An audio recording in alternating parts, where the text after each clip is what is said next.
Thank you very much to our listeners for sitting back and listening and following through the session.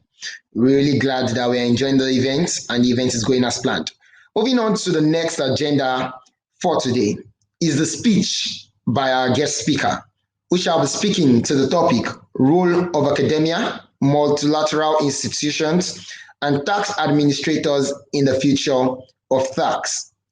To help us undo this section would be Bamidele Olamilekan, popularly known as King Peggy, and with over 57 awards won, is a household name in the Nigerian entertainment and legal space, as he had carved a niche for himself over the years, where he currently serves as the managing partner at Lekan Bamidele and Co., a 360 legal advisory law firm in Lagos, Nigeria. His presence and noteworthy contribution to the social media space in Nigeria and Africa generally at large cannot be understated, which landed him as the fourth most influential young Nigerian of 2018, alongside Davido, footballer Ahmed Musa, and more from a survey carried out by Ghanaian media research agency, Avenge Media. This further also got him on the number 4 spot on a high-profile list called Top 17 Young Social Media Influencers of 2017. Bamidele Olamilekan is a graduate of the great Afe Babalola University, Abuad, where he gained his LLB degree and further went to obtain his BL in the Nigerian Law School, Abuja Buhari branch, coming out with a second-class upper division, which then landed him a spot in the Nigerian Bar Association after a successful call to bar ceremony. Bamidele Olamilekan, during his stay in Afe Babalola University, was regarded as many things, but most importantly, a responsible, social, and jovial man. He was the PRO for the Law Student Society in an unopposed election in 2013-14, who later ran for the post of Director of Socials and won subsequently in the year 2014-2015, where he meritoriously served. He won most social male students in all universities in Nigeria at the 2015 Campus IT Awards. He also won most popular male and most social male students in the 2015 Law Student Society Award Night and won most influential male at the 2018 NCCA Awards, amongst other awards. Bamidele Olamilekan, during his undergraduate years, did his internship program with Yinka Farumbi in the year 2013 and 2014 during his summer program. He also carried out his externship program in 2016 with Lola Bolarinwa and Co., a distinguished law firm in the Victoria Garden city of Lagos. He worked diligently well that he got a request from the same Lola Bolarinwa and Co. to the NYSC state coordinator, which got him the same place for his place of primary assignment during his National Youth Service.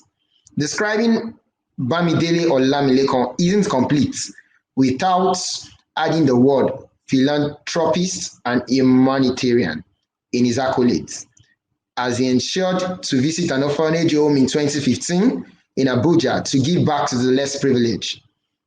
And he also, in turn, started a war against malaria in the Makoko slum area of Lagos State in November 2016, sharing over 10,000 mosquito nets and drugs to residents of the slum in his program tagged King Peggy Kick Against Malaria. Less than a month after, himself and his media company collaborated with Nigerian artist Dami Crane alongside his charity home, Amin Foundation, to take their malaria-kicking war to the Ebute Meta area of Lagos in Yaba.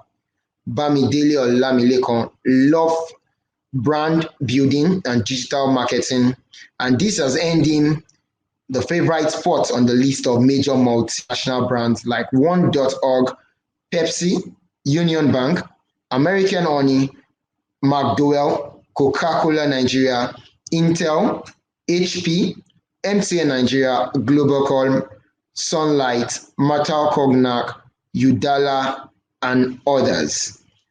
He was also in the Goodluck Jonathan's presidential online media campaign team from 2014 till the year 2015 presidential election.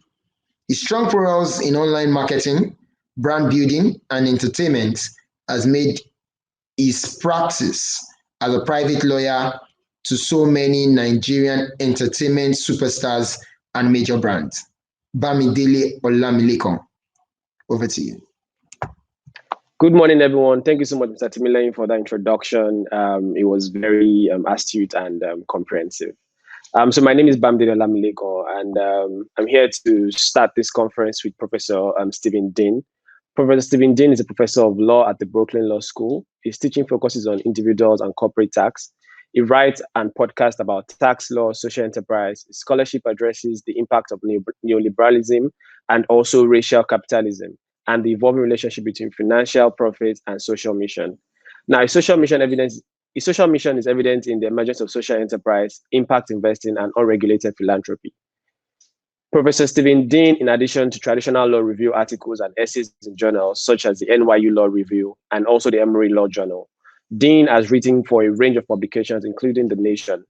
He has also co-authored 2 books, which is the Federal Taxation of Corporations and Corporate Transactions, that's the Aspen Publishers 2018 with Brad Burden, and also Social Enterprise Law, which is on trust, public benefits, and capital markets for the Oxford University Press 2017 with Dana Brackman-Reiser.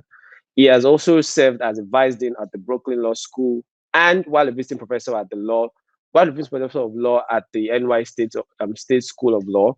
He also acted as a faculty director of his graduate tax program. He is a member of the executive committee of the New York State Bar Association on tax section and its committee on professional ethics. Professor Stephen Dean has graduated from Yale Law School and earned his undergraduate degree in political economy at Williams College. He's previously practiced tax at the law office of Debevoise and Plimpton and Kravitz, Swain and Moore. With highest regards, please let us welcome our professor and the guest speaker for this particular session, Professor Stephen Dean.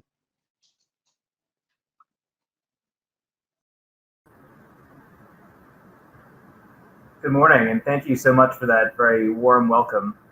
It's just such a pleasure to be here with you. And I can say I wish I probably was a member of the Executive Committee of the Nigerian Bar Association's tax section. That would be pretty incredible.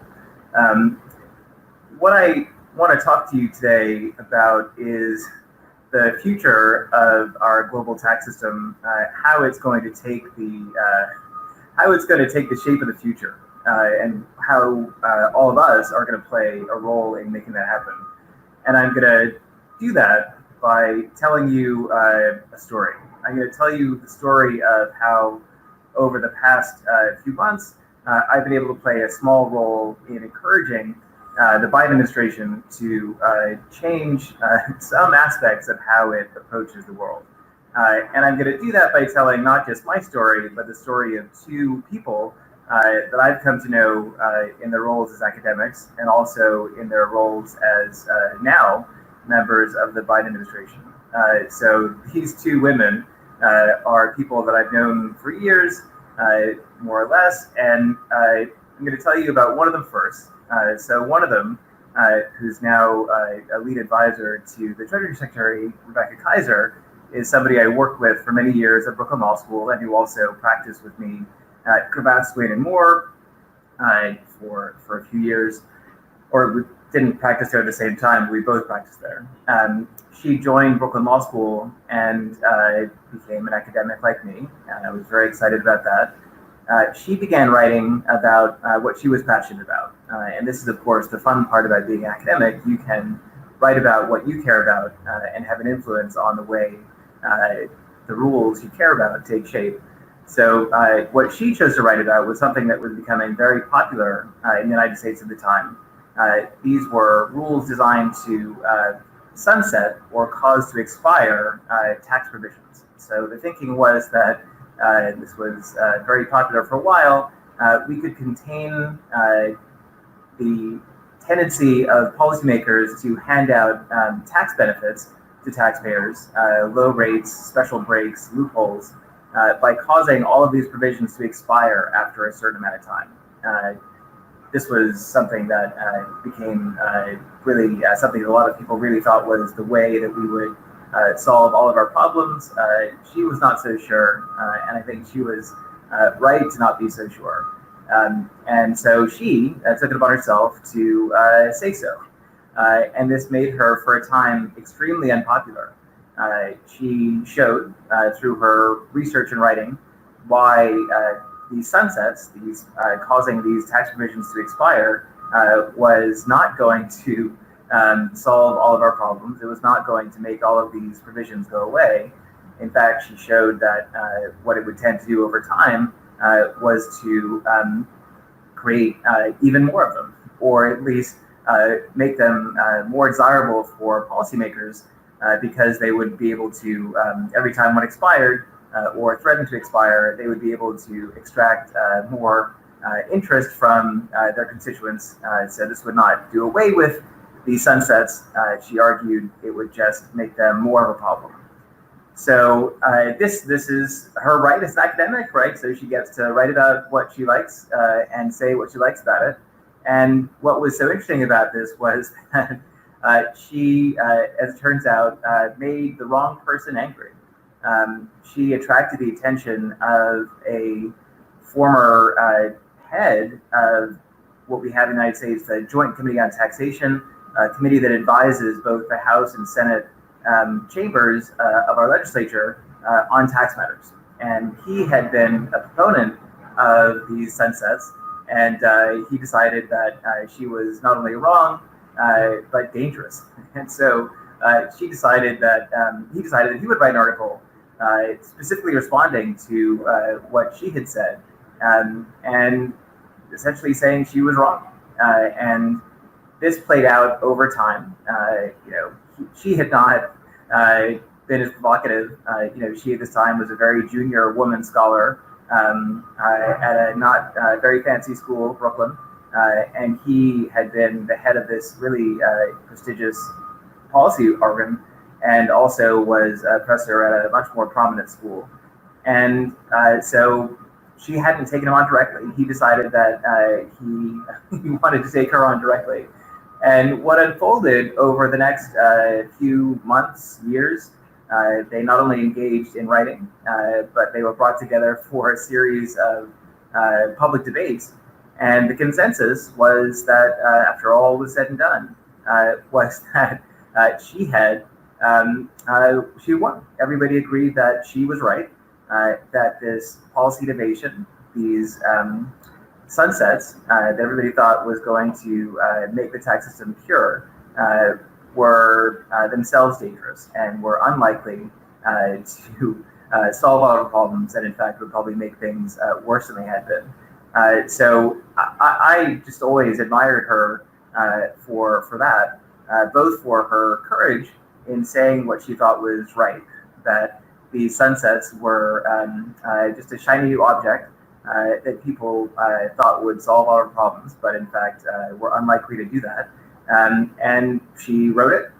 She wrote it with passion. She wrote it with clarity, and she spoke about it. She engaged in public debate with somebody who is not only decades her senior, but much more prominent, held important government posts, and was vindicated. And now very few people talk about the sunset provisions, and she is now one of the leading advisors to our Treasury Secretary, Janet Yellen. So I think there is a lesson there for everybody out there who is considering, when they look at tax policy, thinking about whether they agree or disagree with what prominent policymakers are doing, and that they should, if they feel they have a point to make, they should make it. Because no matter how prominent or how powerful their opponents are, when you're an academic, what really matters are your ideas. And if you have ideas that are powerful, you are powerful. And that is, I think, the lesson to take away from that. The other person that I wanted to briefly mention is now another senior policymaker in the Biden administration, Kim Kwasi, who I was fortunate to have as one of the very first guests on my podcast, The Tax Maven, that I hosted when I was at NYU Law School. She is somebody who also followed her passions. She In the year after Donald Trump was elected president and had been advocating for policies that were really one she disagreed with and that many people disagreed with, but he was advocating for tariffs and protectionism, against free trade. This was really what he argued in favor of.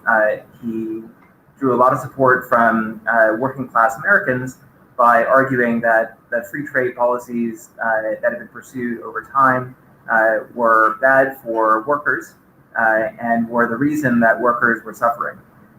She decided that she was going to essentially write a book explaining why Donald Trump was wrong and why we needed to pursue free trade and in order to protect our workers. So our last hero took on an idea.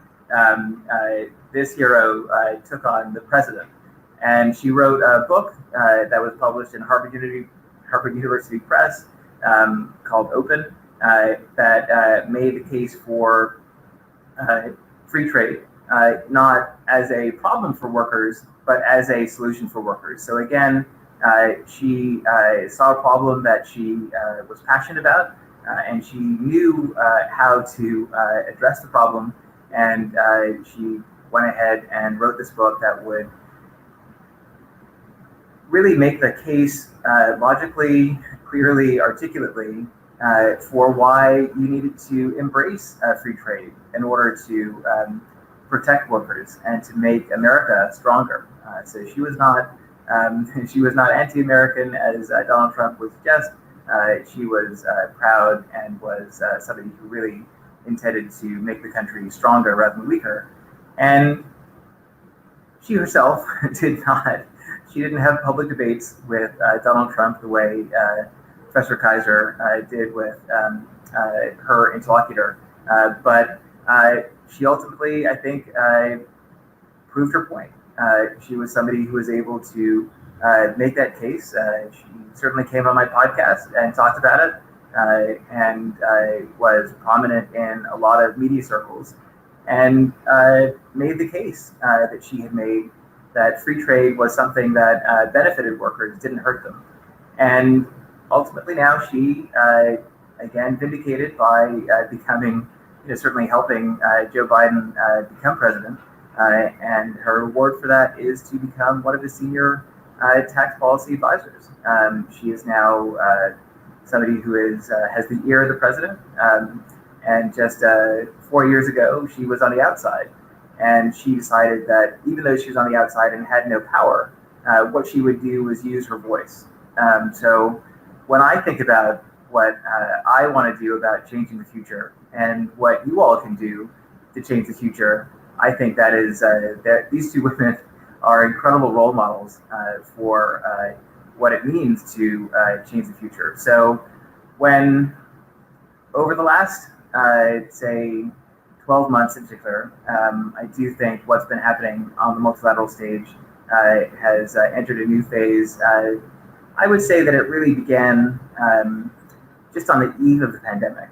So on the eve of the pandemic, we really had the digital tax debate taking on a new tenor. Before COVID stole all the headlines, you could look on the front page of the Wall Street Journal, Washington Post, and see stories about the digital tax war, as they called it at the time, that the U.S. was insisting that countries not impose digital services taxes, and in order to persuade them not to impose digital services taxes, importing not just France, but countries in Africa that were threatening to do this as well, the U.S. wanted to persuade the OECD or work with the OECD to embrace a different alternative to these digital services taxes, which it viewed as a problem for its champions, the big digital companies, Amazon, Google, and so on. And of course, we had the pandemic interfered. It distracted everybody from this process. And over time, during the course of the pandemic, the effort to create this new OECD-driven pillar-based digital tax regime or response to these digital taxes gained steam again. And the question then becomes, what do you do about it? And for me personally, I think about these women who had nothing but their ideas and were willing to stake out their claim. They were willing to tell the world what they thought needed to know. And they were passionate, they were clear, they were articulate, and they made their point. So as part of the president's effort to embrace this new approach to tax, the minimum global taxes that now the G7 and the G20 have endorsed, and many members of the OECD's inclusive framework have endorsed. One of the arguments that President Biden and his team made was the argument that we needed a digital minimum tax in order to combat the harmful role of tax havens. So many of you may know my view about tax havens is that they are really not what people think. I happen to have grown up in a tax haven. I grew up in the Bahamas. So when I hear descriptions of tax havens as sort of the cause of all the world's tax problems, I chuckle to myself because I know growing up that the Bahamas really could not keep the electricity on. And the idea that a country where most of the population, or at least the wealthy population, needed to have generators to survive without electricity from the government, the idea that the government was defeating countries like the United States and the EU in hand-to-hand global tax combat was really quite preposterous. So, I find myself in the position that I think in years past, both Rebecca Kaiser and Kim Clausing found themselves in. They found themselves confronted by an idea that was not only wrong, but dangerous. Something that the world should understand is not true. And I wasn't quite sure what to do about it. I had been writing about this issue for years in a relatively subtle way. I'd argued for in the years when the OECD had written and had argued that countries like Liberia should be sanctioned for being tax havens. Again, that was probably equally troubling, or more troubling than labeling countries like my home a threat to world peace. What I had to decide was whether the kind of work that I had been doing for years, which was pointing out that we could embrace more systematic approaches to address the problem of offshore evasion. There was the famous case of the Cayman Bank that involved American bankers were in charge of it. American clients were the ones using the bank, and they were making American investments, but somehow this was viewed as a Cayman problem and was held up an example of how dangerous these tax havens could be. I had for years pointed out that it was silly to pick on countries like the Caymans when the Americans were the bankers, the clients, and the investments in these arrangements. So I been talking about this for years, and it had relatively little impact. And when all of this really came to a head, I realized that I had to be a little more direct. And so I did that.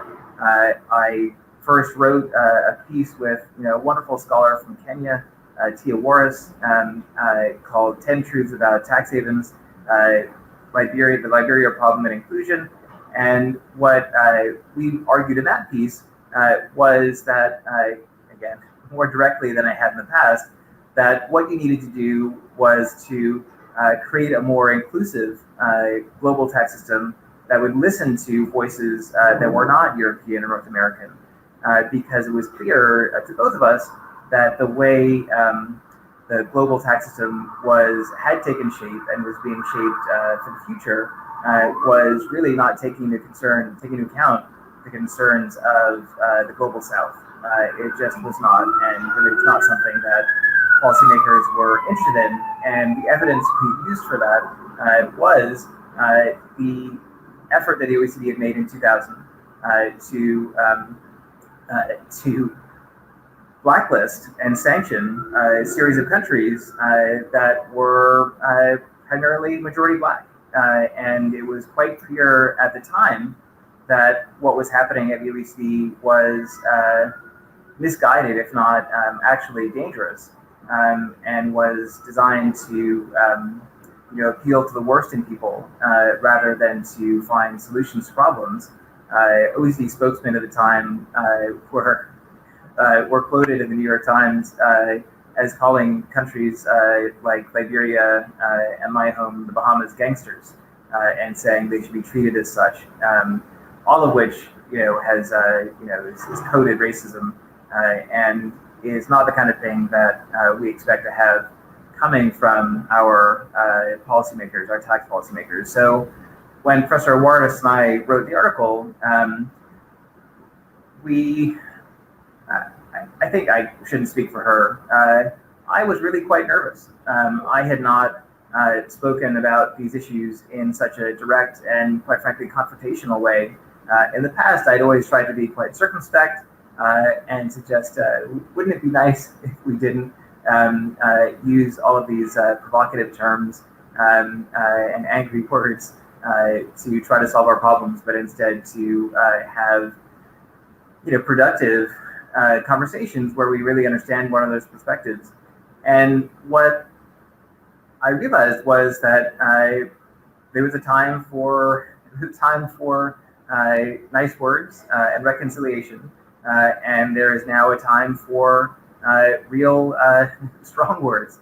And those were the words we used. I've heard Alex Cobham from the Tax Justice Network describe the piece as searing.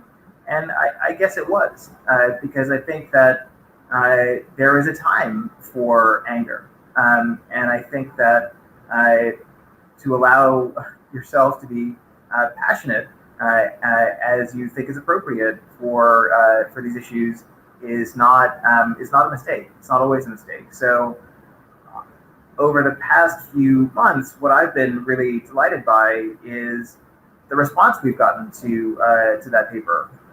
We've heard from a lot of folks who I think had really bought into the notion of tax havens as some sort of external menace, the street gangs of global tax. And after reading our piece, and in some cases talking to us, they are able to see that the story is much more complicated. And when the Biden administration and the OECD talks about imposing minimum taxes, there's I believe that the people proposing these things truly believe that they are helpful. I don't want to argue that anybody's acting in bad faith any more than the folks who argued for sunsets back earlier on were doing so in bad faith. I think that that senior professor who really became an advocate of sunsets as a way to impose discipline on policymakers, I think he truly believed he was right. And it was only after he read and debated publicly with Professor Kaiser that he realized that she was right, that those were policies that did not ultimately make sense and would not be helpful in the way that people thought they would be.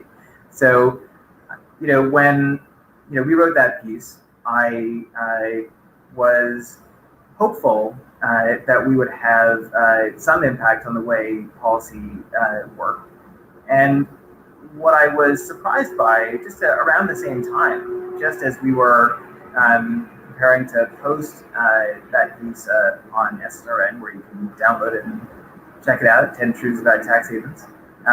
What happened was I was just minding my own business. I don't know what I was doing, but a good friend of mine, Professor Christians, retweeted something or shared something with me on Twitter that showed that the Biden administration had made its announcement for the Made in America tax plan, which included the updated minimum tax, our updated GILTI, and several other provisions that were targeted at tax havens. And even though the experts in his administration had been clear that on the corporate tax side, rather than individual side, they viewed the tax havens that were the problem, not primarily as the islands with the white sand beaches that had been part of the tax haven cliche for so long. They viewed countries like Switzerland and Ireland as really part of the problem. Yet somehow, in the Biden administration's announcement of their minimum tax effort, they cited only the Caymans and Bermuda.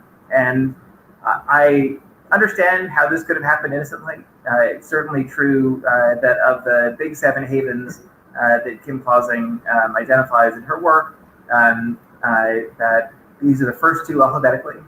So Bermuda and the Caymans come before Ireland and Switzerland. So I can see if you were just naming 2, if 2 were the right number to name, you might innocently name these 2. But what unfortunately was true about this as well is that it echoed, if not fit within, a long tradition in the United States of what's called strategic racism. I just angered my smart speaker. The strategic racism that Heather McGee talks about in her book, The Sum of Us. In the introduction to her book, she explains that what made her write the book, what made her angry and what made her speak out was encountering as she was wandering around the halls of Congress. I just overheard a conversation between lawmakers where they explained that the reason they wanted to reform the bankruptcy laws in a certain way that McGee argues hurt working class Americans was because they thought that the bankruptcy laws were being abused by blacks who were being lazy and dishonest, and that that horrible racism was directly influencing the debate that she had come to work on. She, at that point, was working in policy and was advocating for bankruptcy law reforms to help working class Americans. And what she had realized until that moment was that what she was fighting was not policy ignorance or a failure to be sympathetic to working class Americans, but it was simple racism. And that racism was not only hurting Black Americans, it was hurting all working class Americans, because the bankruptcy laws that Congress adopted made it harder for people who are really suffering to get their relief. So what happened to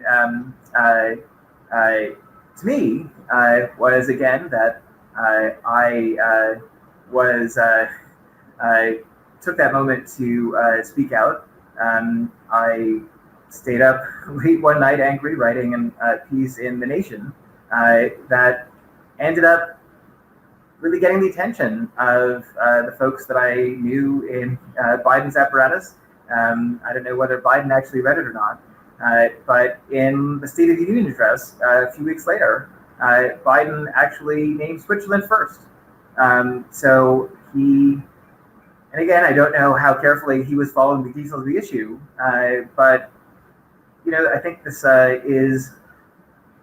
it's important to acknowledge that you can have an impact even if you are not the president, even if you are not working for the president, even if you're at a humble school like Brooklyn Law School, if you have ideas that you think are important, it is your obligation, as many others before me have, to share them and to fight for them. I see that I've got my host back.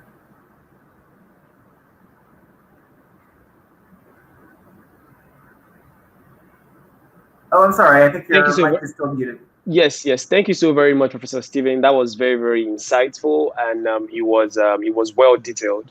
I love the closing remark. It's very essential. The president. Should you feel passionate about something, regardless of wherever you are, you should be able to go for it, and pursue it. You don't have to work for the president or for the governor, or if you have an idea, go ahead, by all means necessary, go ahead, pursue it, and stick by it. Thank you so very much for joining us for this Tax Conference 2021. We are very much indebted and glad for you to have joined us. We know how busy your schedule must have been. So thank you so much for sharing your words of knowledge with us. We do appreciate, and thank you so very much again. God bless you. Thank you so much. I just really appreciate the opportunity to speak with you, and I'm so delighted by the work you're doing, and I wish you all the best. Thank you so very much. Thank you so very much. Thank you. So I think that would be the end of this session. So real quick, we'll be joined by other speakers going into the next session. And so let's see if if you have comments and questions. So hopefully Timile will take it up from there. And thank you so much for having me.